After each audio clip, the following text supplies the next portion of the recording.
En Iran, les exécutions de manifestants se poursuivent. La justice a annoncé la pendaison de 2 hommes. Ils avaient participé au mouvement de contestation contre le pouvoir en novembre dernier. Ils ont été accusés d'avoir tué un membre d'une force paramilitaire. Au total, 4 manifestants ont été mis à mort dans le pays après des procès qualifiés de fictifs et d'inéquitables par les associations de défense des droits de l'homme. Sibel Ceylan, Alice Debati. Il s'appelait Mohammad Mehdi Karami et Sayed Mohammad Hosseini. On les aperçoit ici lors d'une audience devant un tribunal iranien, quelques jours avant leur exécution. Les 2 hommes sont alors jugés pour le meurtre d'un paramilitaire lors de manifestations contre le pouvoir début novembre, un procès qualifié de fictif et inéquitable par Amnesty International.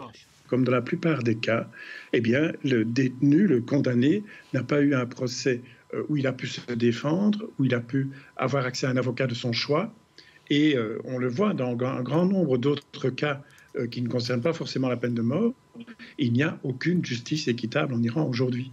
Il faut savoir que l'Iran a exécuté 1 personne par jour durant les 6 premiers mois de 2022, avant donc les manifestations. L'annonce de l'exécution de ces 2 hommes hier a déclenché une vague d'indignation au niveau international. L'Union européenne a réagi dans un communiqué.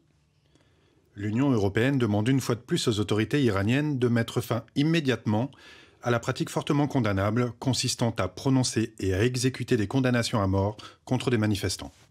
Le porte-parole du département d'État américain accuse lui dans un tweet le pouvoir iranien de vouloir utiliser ces pendaisons pour mater le mouvement de contestation. Des manifestations qui continuent dans le pays, comme ici à Zehdan dans le sud-est de l'Iran. Sur ces images rares prises à l'iPhone le 6 janvier dernier, la foule réclame la démission du leader suprême. Depuis mi-septembre, 14 personnes ont été condamnées à mort en lien avec le mouvement de contestation.